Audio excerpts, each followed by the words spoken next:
All right, guys, welcome back. And we're finally going to do it. This is going to be my 2026-2027 Ohio State football preview and prediction. It's been a full year since I did this last. I projected Ohio State to go 11-1 last year. They ended up going 12-0. And they went to the Big Ten Championship, lost to Indiana, made the playoff as the 2 seed, and then lost to Miami, unfortunately, and their season came to an end after the regular season finale against Michigan. If you have not watched that video, please go check that out. I'm very proud of that. One of the best games I've ever been to, and I will continue to plug that because it is one of the best games I've ever been to, like I just said. So, anyways, that's not what I'm here to talk about. I'm here to talk about this coming year and what I expect from the Ohio State Buckeyes. And if you just want to look at the schedule really quick, I'll go by, kind of give you a little bit of a rant here in this first half, and then go by game and give you a winner and a loser for each of these games here on this schedule. But the thing that jumps out to me is the difficulty of this schedule. You know, you have Texas in the non-con, you have Iowa at Kinnick Stadium, a place where Ohio State last time going into Kinnick Stadium got blown out against Iowa, that team, and a very different Ohio State team and a very different Iowa team back then, but still, it's a scary place to play. You got Indiana, the defending national champions, in Bloomington, in probably one of the best environments you're going to see in Bloomington for the biggest home game of their program's history. That's on October 17th. Then you get a bye, and then you have to go all the way out to the Coliseum and play a USC team that is looking scary offensively. We'll talk about them in a little bit. And then you play my national championship pick right now in the Oregon Ducks. Yes, it is at home, but that is still a competitive game nonetheless. Of course, Ohio State lost to Oregon and Columbus the last time these two teams played in the Columbus in 2021. That was CJ Stroud's first year, and the defense was just horrible. CJ Stroud was also kind of working on his timing and his, this was like his first, I think it was his second game ever as the starting quarterback for Ohio State that year. And it was a rough game. Ohio State fell behind and tried to come back, and Oregon just was able to make the stops when they needed to. They beat Ohio State that year before, looking like they were going to be a playoff contender that year before losing to Utah twice in 2 weeks. Once in the regular season and then once in the Pac-12 championship game that year. Utah ended up going to the Rose Bowl. Ohio State plays Utah in the Rose Bowl. Ohio State beats Utah in that game, blah, blah, blah, blah, blah.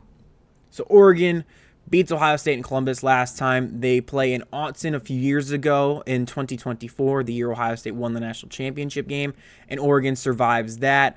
After it looked like Will Howard got down with a slide with 1 second left and called a timeout, the refs say he did not call a timeout with 1 second left. The game ends. Oregon's fans rush the field in a night game, and Oregon ends up becoming the number 1 seed in the college football playoff that year.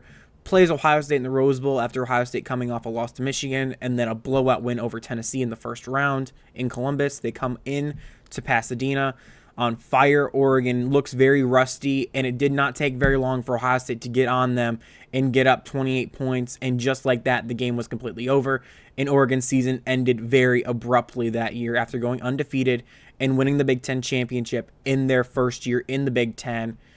And that was a tough pill to swallow for Oregon. Of course, looking like they were going to run through this entire conference, and they did, and they went 12-0, and then all of a sudden to have to lose to a team that you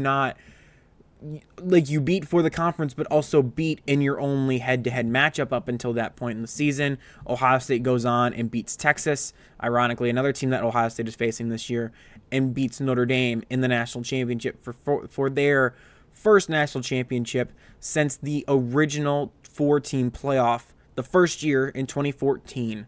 And Ohio State is yet again the only team to win in both playoff formats in the college football history right now. You had Ohio State in the 4-team playoff, like I just said. First ever 12-team playoff. Indiana, the only other 12-team playoff. National champion Indiana, of course, didn't even make a playoff, didn't even sniff a playoff berth in the 4-team era. Not reality right now. Looking like we're going to go to 24 teams sometime in the near future. So maybe Ohio State can be the only team that wins a 4-team and a 12-team playoff. We'll see. Obviously not guaranteed. So that game is going to be huge. It looks like that is kind of the new wave of a Big Ten rivalry. Of course, that was like Ohio State, Michigan, and Michigan State, and Penn State, of course, in the late 2010s. Now it's kind of dawned into Ohio State, Indiana, and Oregon, and then maybe Michigan if Michigan can get back up to where they were in the last year of the 4-team playoff. Maybe Michigan can do something there. But we'll wait and see. Michigan is a very much a wait and see game right now because of their, rebuilding type year that they're going to go through, of course, with Sherrone Moore and all that stuff. I've been over that completely on this channel before. Which brings me to that game. I'm just going over the key games here. Is the Michigan Wolverines. The last time Ohio State beat Michigan in Columbus was 2018 with the late great Dwayne Haskins, of course, winning that game. Michigan had the number 1 defense in the country that year, and Ohio State, I believe, scored like 62 points or something ridiculous on Michigan and blew the doors off of them that year against a Michigan team that was very much considered a playoff contender and against a very flawed Ohio State team with a very not great, I guess, pedestrian is the word you can say there, defense and an up and down offense. Ohio State comes in and beats them. But ever since then, 2019 was played in Ann Arbor, 2020, the year that Ohio State should have played Michigan in Columbus. The next time got canceled due to Michigan getting COVID. 2021 was, of course, the game in Ann Arbor where Michigan won. 2022 was the game that Michigan won in Columbus for the first time since like the 90s. 2023, Michigan won the national championship and went undefeated that year. 2024, Michigan shocks the world and beats Ohio State in the same year that Ohio State ends up going on to win the national championship that year. And Michigan goes, I believe, 7-5 that year. So Ohio State has had chances to get this back, but it's almost been close to a decade since Ohio State has beaten Michigan in Columbus. They did it last year in Ann Arbor. Hopefully they can do it in Columbus this year, which would be very exciting to see. So, if you want to compare that to last year's schedule, coming into that, you had the Texas game that everyone was pointing to, but you also had the Penn State game that, Penn State was one of the favorites to win the national championship last year, for sure make the playoff last year, and then bitterly, bitterly disappointed after that loss to Oregon in the whiteout. And Penn State just kind of fell off. James Franklin is, of course, now at Virginia Tech after getting fired mid-season. Ohio State did not play James Franklin that year. He was, of course, fired after, I believe, the Northwestern game.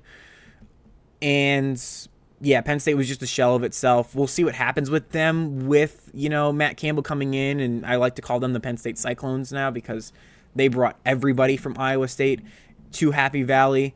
And, of course, they avoid everybody major in the Big Ten apart from Michigan, who's a very much still trying to get back up to one of the top dogs of the conference. But Penn State, of course, avoids Ohio State. They avoid Oregon, and they avoid Indiana this year.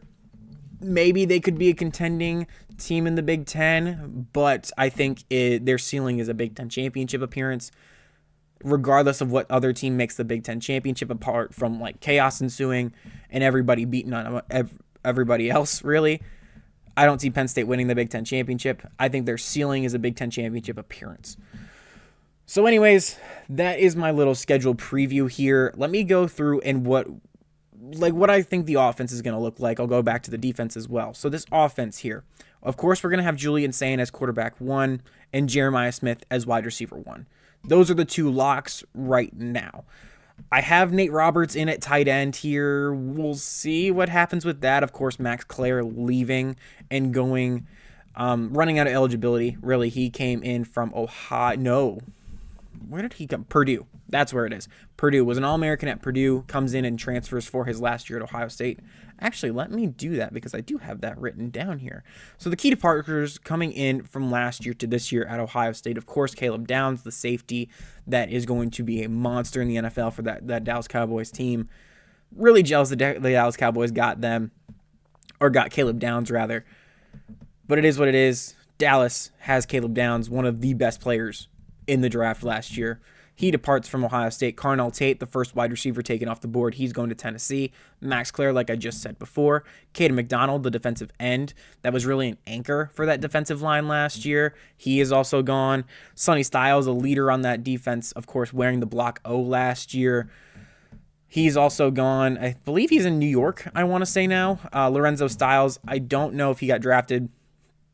I'm pretty sure he got signed somewhere, but he's also gone, a corner for Ohio State. He was, of course, a wide receiver at Notre Dame before coming over and transferring to Ohio State and playing corner.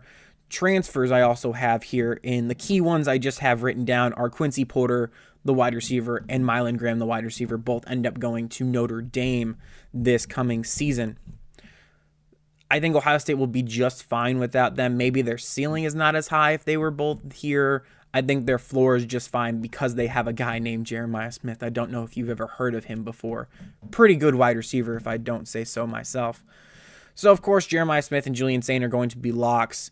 I have Nate Robertson at tight end. Ian Moore, Luke Montgomery, Carson Hinsman, Austin Sarevelt, and Phillip Daniels are the guys that I have on that offensive line. If you want to put them in any position you want. I think I have Carson Hinsman, Austin Sarevelt, and Luke Montgomery playing, guard and center, the interior line, and then Phillip Daniels and Ian Moore playing both the tackles there. I have Brandon Inniss here as a wide receiver too. I also have Devin McCune in the beginning of the season, coming in, and because he's a veteran and because he's made a lot of people turn their heads, I think they're going to allow him to start, especially early in this season. Later in the season, I'm expecting a guy like Chris Henry Jr. and Brock Boyd to kind of keep them racing and keep their hearts going a little bit on both Brandon Inniss and Devin McCune. I think both of them are going to be on both of those guys' tails. Jeremiah Smith are head and shoulders above any receiver in college football, let alone on this team. So yeah, that's my kind of wide receiver rotation. I have Devin McCune, Brock Boyd, Chris Henry Jr., Brandon Inniss, and of course Jeremiah Smith. And then the 1-2 combo of Isaiah West and Bo Jackson. We'll see what Lynchon Bay kind of brings in here. Of course, he's a freshman coming in. Did unfortunately get suspended by breaking a couple of team rules a few weeks ago. Maybe it was a week ago. But he is, of course, trying to learn and kind of get acclimated to the program here. I don't blame him right now. If it's a reoccurring thing, of course, then we'll look back at this and kind of say, yeah, the signs were there.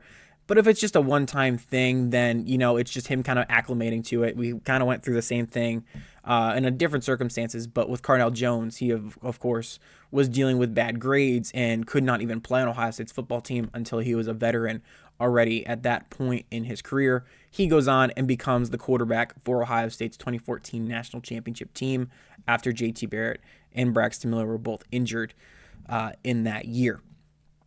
So that's kind of my offensive breakdown here. My biggest question for this offense is going to be the tight end room, which I thought was a big key for Ohio State offensively last year, and especially this offensive line. That is going to be my two big questions. Wide receiver are going to be fine, quarterback is going to be fine, and running back is going to be fine. It's about what can this offensive line do. They bring back a lot of guys here. They drop some of that fat that they had last year, not literally, just figuratively. And they, it's going to be a question about their physicality and what they can do in pass protection and especially run blocking. That was something that they really struggled in against Miami, and pass protection was something that they really struggled in against Indiana and Miami as well. If it wasn't for Bo Jackson kind of fighting forward and falling forward, I think Ohio State's running stats looked a lot worse than they would have looked a lot worse than they actually were in both of those games. But Bo Jackson and Isaiah West are both elite to near elite to elite, I should say, running backs in this room, and they will both be fighting for that running back one spot. But in today's college football, it's kind of a running back by committee. And today's football, honestly, is a running back by committee. So that's going to be for the offense. On the defense is going to be a lot more questions. Bo Atkinson is going to be a huge question mark. I have him in here. We'll see what he does. He was, of course, a transfer last year coming in from, I believe, North Carolina, was a big get in the offseason for Ohio State internally that they said. He was, of course, being targeted by not just Ohio State, but Georgia as well. And he comes, of course, to Ohio State. He did not have a very good year last year. I'm expecting a lot of big things coming from him.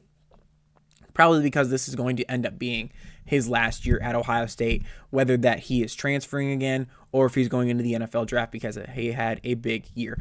Edric Houston and Kenyatta Jackson are going to be the anchors on that defensive line. Edric Houston is going to be more of that defensive tackle kind of spot there. Edric Houston is going to be on that edge. Or no, I'm sorry. Kenyatta Jackson is going to be on that edge. I already said Edric Houston. Kenyatta Jackson is going to be on that edge position, and I am expecting a lot from him because if he does not show up in especially these big games, Ohio State is going to have a lot of trouble on defense with a secondary that has a few questions in it, not necessarily the safeties, but the corners.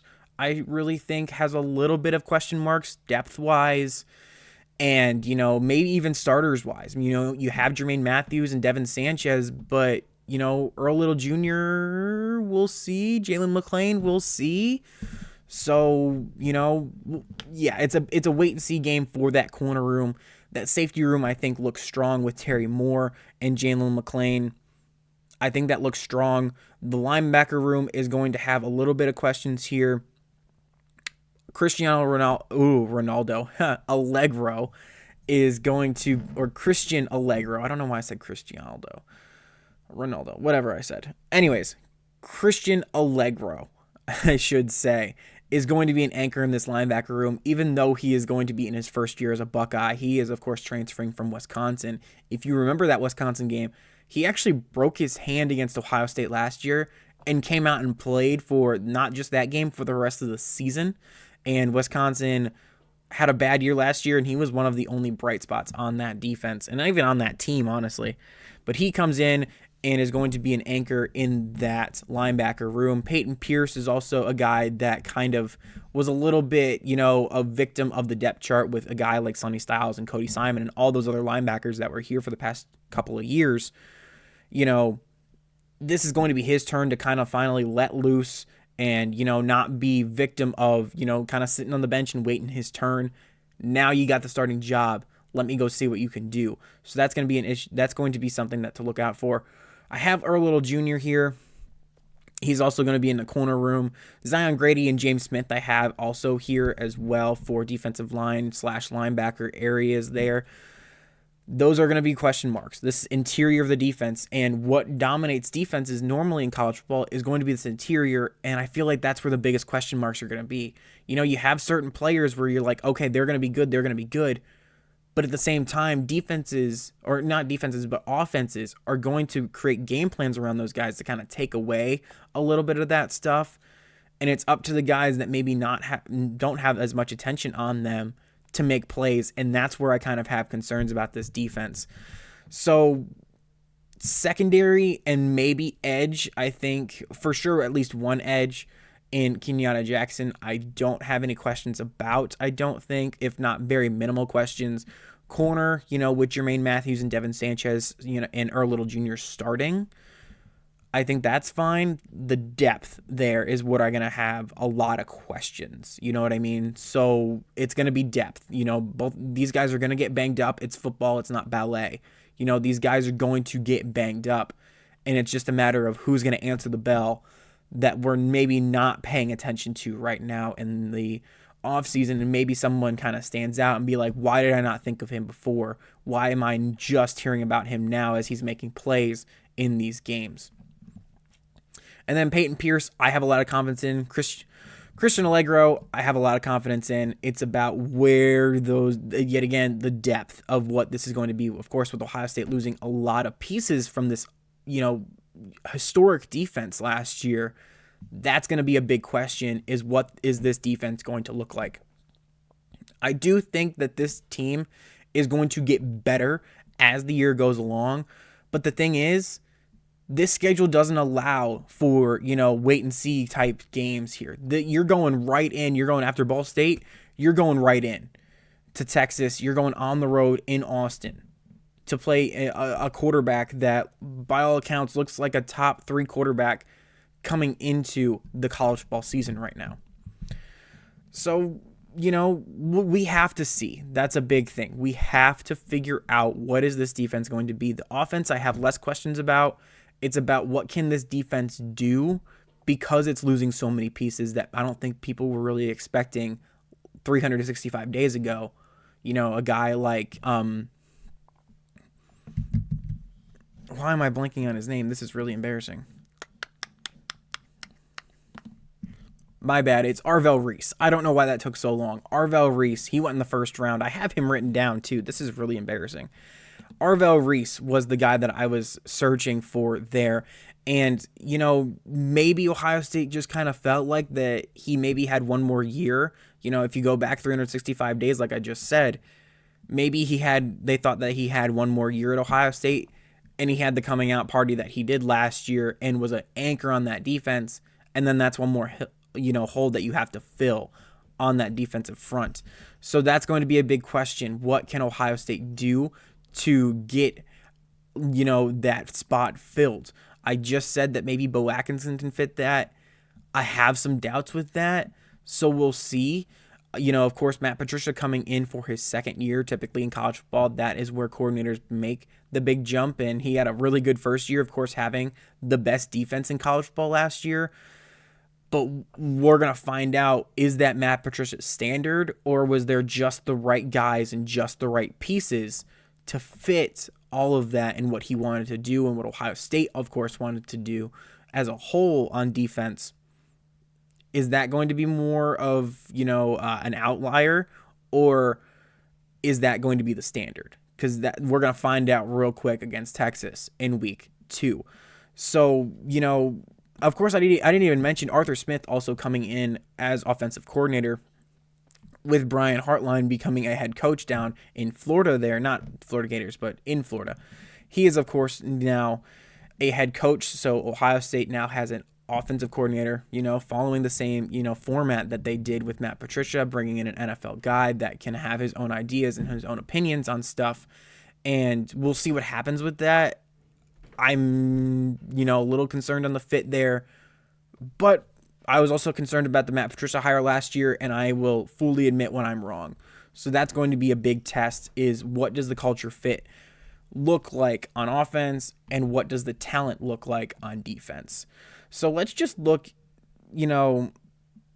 just dive right into the schedule prediction. That's going to be my big rant for the video. And let's just go in predictions. I think that's what everybody wants to see at this point. So let's get into it. Week 1 at Ball State, I don't think there's any question about that. Ohio State is going to win that game. In Columbus, it'll be kind of, have your backups in by the fourth quarter type game. Ohio State has no trouble beating Ball State. Then you go to Texas in Austin. And like I just said, what does this Ohio State defense look like? If they have struggles against Ball State, I'm very, very concerned. Arch Manning is not going to be the same quarterback that he was in week 1 of last year. He's not going to be a guy that's going to struggle to get past the 50-yard line. They're not going to struggle that much offensively. So it's a matter of, can Ohio State's offense hold up with that? And can Ohio State's defense make the stops when they need Ohio State's defense to make stops? Both offenses are not going to be perfect. Both defenses are not going to be perfect. But Ohio State came pretty close last year, especially on defense in that game. Can they replicate that on the road this time in what's going to be a night environment? College game day is also going to be there again. I don't know. Like I said before, the middle of that defense is going to decide this game. Can Ohio State get pressure on Arch Manning, something that they could do last year? And can that linebacker room hold up and that corner room hold up against those, the Texas running backs and the wide receivers? Of course, they are bringing in Cam Coleman in from Auburn. They're also bringing back Ryan Wingo, who was supposed to be their wide receiver 1 last year. I think he's kind of bumped down. Cam Coleman could also very well be in that conversation for, wide receiver 2, wide receiver 3. I don't think anybody's going to be passing Jeremiah Smith anytime soon on the college level. But can Cam Holman, prospect-wise, be up in that conversation? That's what he's looking for in this season. So he's coming in to be Texas's wide receiver 1, it looks like. For Arch Manning, Ryan Wingo is also returning. The big question there is, what can this offensive line improve? And kind of the same question that Ohio State's offense does as well. But against Ohio State last year for Texas, that offensive line struggled a lot. There was a lot of pre-snap penalties. There was a lot of communication issues. That's not going to be a big thing because the crowd will, of course, be on Texas's side this coming game. But, we'll see, because that offensive line struggled no matter where they were at last year. It just so happened that, of course, the game that I was invested in was their offensive line's first, game. And it was in Columbus. It was on the road in a very hostile environment, of course, at noon, but still in a hostile environment. Now the crowd's going to be on their side. So what does that offensive line look like against a defensive line that's got stuff to prove? Of course, Colin Simmons at defensive end and Rasheem Biles at linebacker are going to be the leaders on that defense. What does the secondary look like for Texas, I think, is going to be a big question. And can they hold up against Jeremiah Smith and, the rest of that wide receiver room? That's going to be the thing that decides the game on Ohio State's side. If Ohio State can open up this game and make it a shootout and a track meet, I like Ohio State's chances because of that wide receiver room against that secondary for Texas. But that's going to be a lot of pressure on that defense to make a stop on the road. So we'll see. Of course, Texas did make a defensive coordinator change. And, a lot of people are saying that's good. That's all well and good when you're playing against the SEC and, a team like Georgia, which, of course, Texas has struggled to beat since joining the SEC. But the Texas defense has really held Jeremiah Smith in check for the past 2 years that Jeremiah Smith has played Texas. I think the strategy and the concepts for Texas might favor Ohio State offensively a little bit more, matchup wise, I think, rather than the past couple of years where Jeremiah Smith in the playoff game had like 1 or 2 catches and then struggled in the home game in Columbus last year. But that was also Julian Saint's first start, so how much can you really put on Jeremiah Smith's shoulders there? That's going to be the big question. What does this defense look like matchup-wise against Ohio State for Texas? And what does it's going to be a matchup of whose defense can get the final stop. That's going to be the big issue. Arch Manning had a really good end to last season. They're going to have a lot better offensive, or not offensive line, but a lot better wide receivers. I don't know about their tight ends. Their running back, I think, is back. I'm pretty sure he's back. I'm not positive. But that offensive line is going to be an issue if they can't hold up, because if not, Arch Manning is going to be running for his life, and there's no way that Ohio State is going to let Arch Manning throw on the run panicked. And they're not going to be, this is not going to be a 22-22 Ohio State versus Michigan game plan defensively. They're not going to be like, well, JJ can't throw, so we're just going to send everybody, we're just going to send everybody, and, hopefully he can't make the throws. That's not going to be what the game plan is for Ohio State, at least I hope. They're going to want to confuse Arch Manning again, and that's what Matt Patricia did really well last year. Can Arch kind of diagnose those, disguises? That's going to be the big test for Texas offensively. And I'm kind of talking myself out of it right now. As I'm talking about it, I've gone back and forth all offseason with this game. But I just think that with it being in Austin, Texas having a little bit less questions on the defensive side in the beginning of the year, I think Texas gets the last stop of the game and gets maybe a game-sealing 4th down stop or a game-winning interception off of Julian Sayin. And I think Texas escapes against Ohio State, and Ohio State is down to 1-1. Now, I will say that if Texas and Ohio State matched up in the playoff, I'm picking Ohio State regardless of location. It's that simple, but I think just because of the spot where Ohio State has to play Texas at and the location that Ohio State has to play Texas at, I like Texas a little bit more. I think Sark finally gets his win against the Big Ten. And unfortunately, we have to hear about that for the rest of the offseason. I didn't even address Sark and all of his offseason nonsense that he's been doing for the past couple of months. But I think Texas gets the win against Ohio State. Ohio State is down to 1-1. Then you play Kent State. You beat them and kind of take out a little bit of frustrations from that Texas game against them. Your backup's in by the fourth quarter at worst.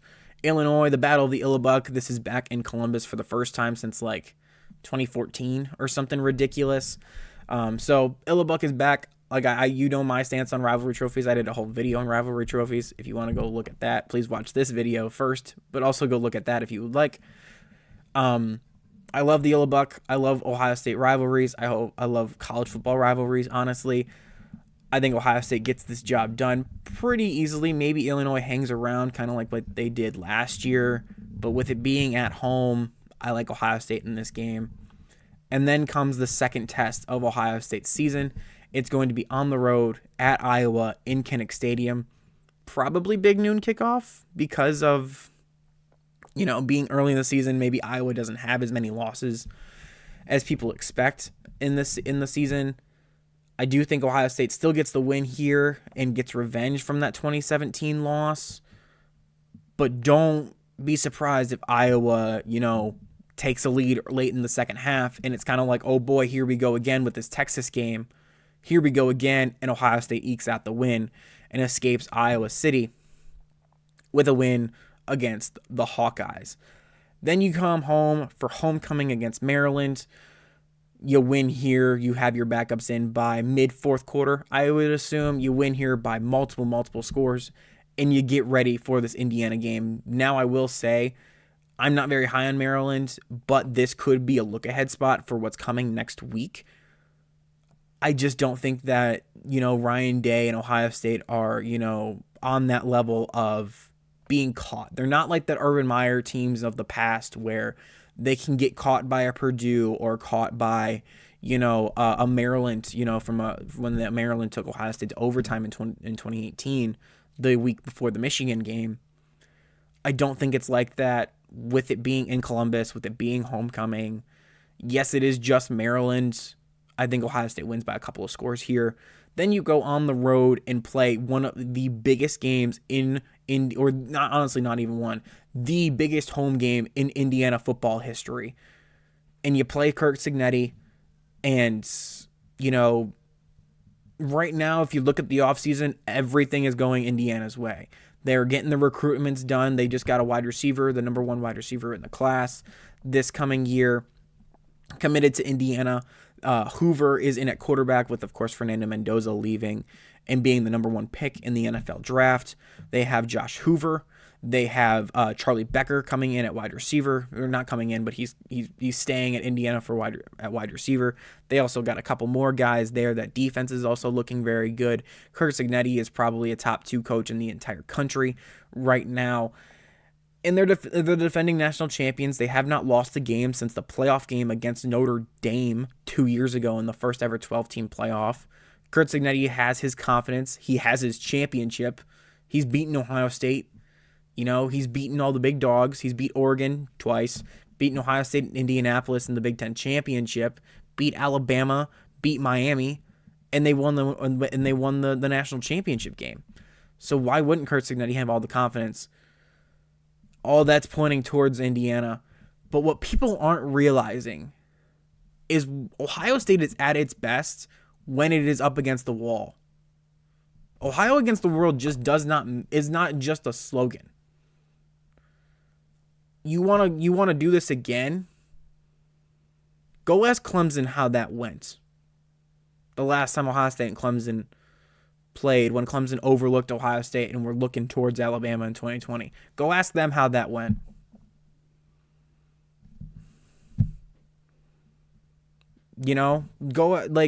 There's so many times. Go ask Michigan State when Michigan State was at their peak. Ohio State beat them on the road. Ohio against the world is not just a slogan. Go ask Michigan in 2018 how that went.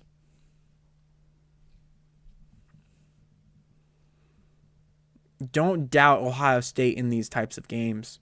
If Ohio State is coming in as the underdog, watch out. Because that's a big, big responsibility for the other team. Because now you got to play a mad Ohio State team. You got to play these players that have they still feel that feeling of losing to Indiana in the Big Ten championship game. Now you're going to their place. Now they have the confidence that they know they can beat you. You know, matchup wise, you know, we'll see what happens with Indiana secondary. Them losing Pons in the draft. We'll see what happens with that. He didn't really, he held up against Jeremiah Smith, but it really wasn't, Jeremiah Smith, of course, still had the better of him in the Big Ten championship game, just kind of held him in check a little bit more than most corners do against Jeremiah Smith.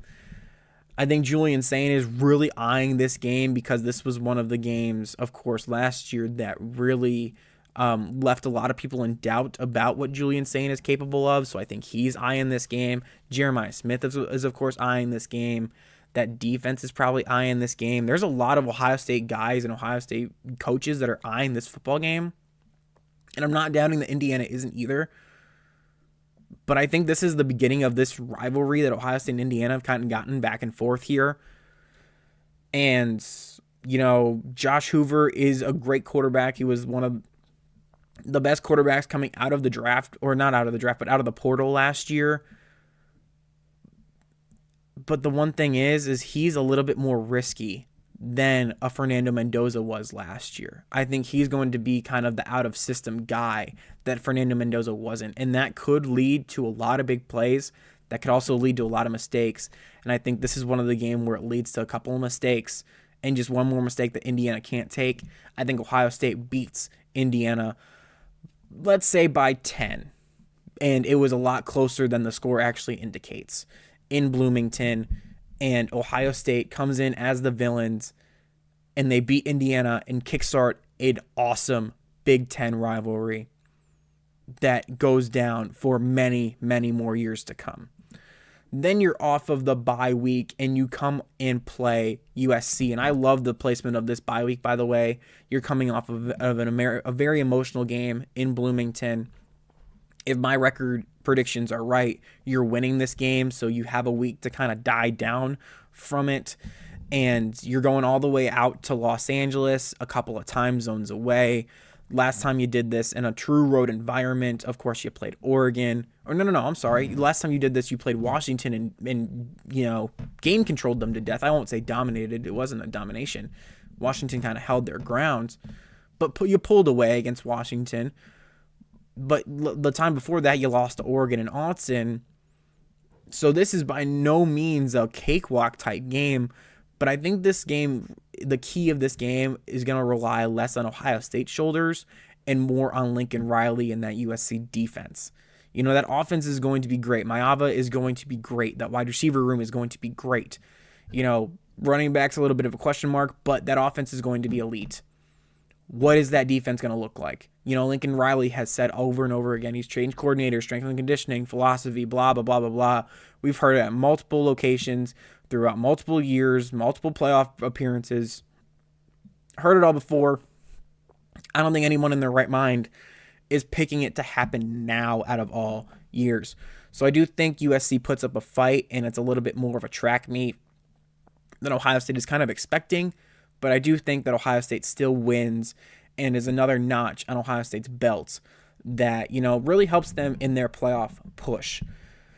And you come back to Columbus and play probably your toughest game of the season against the Oregon Ducks. And, you know, like I just said before, you know, last time Ohio State played Oregon in Columbus, Oregon beat them. Last time they played in Autzen, Oregon beat them. Last time Ohio State played in a neutral field against Oregon, Ohio State beat them, but we're not playing a neutral field. We're not playing in Autzen. We're playing in Columbus. And I do think Oregon gets the best of Ohio State. I just think that, you know, I think Dante Moore kind of wills them into a win here. I think this is one of these legacy games for Dante Moore at Oregon. Maybe this is a Heisman moment for Oregon here. But kind of the thing where I was talking about, Hoover making a couple of mistakes in the Indiana and Ohio State game. I think this is kind of Julian Sain's game where he makes one too many mistakes and gives up the ball one too many times, takes a sack where he shouldn't, does something, and Ohio State drops their second game of the year at home. This is maybe a 3:30 game. This could be, the blackout game where Ohio State gets to, debut their new blackout uniforms. I just think it's not enough. Oregon has been in hostile situations before. They were literally just in the whiteout last year.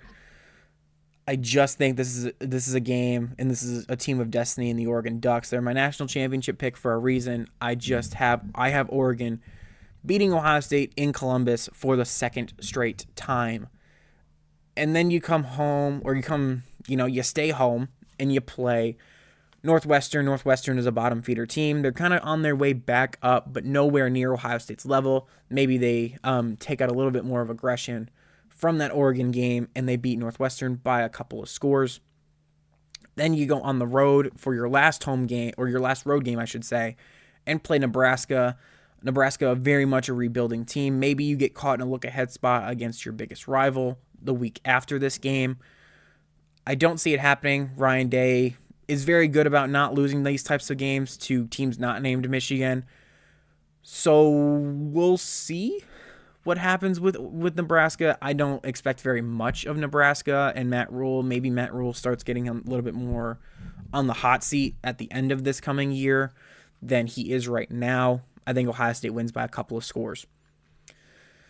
And then the biggest game for Ohio State fans of the year, every year, on November 28th in Columbus, Ohio, at noon, is going to be the Michigan Wolverines.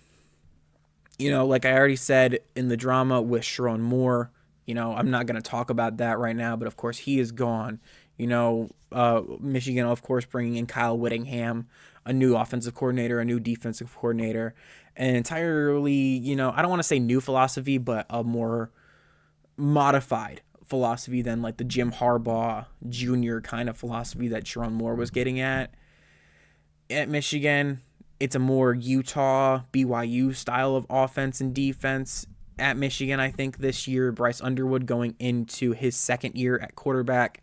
Andrew Marsh coming into his second year at wide receiver, looking like he is going to be the wide receiver one. Is he a true wide receiver one is yet to be seen. He did okay last year for what Michigan was asking him to do. I think there's going to be a little bit more put on Andrew Marsh's shoulders. We'll see on how he takes that, and can he capitalize on that, and is it like a Donovan Peoples-Jones or a Nico Collins type prospect for the Michigan Wolverines?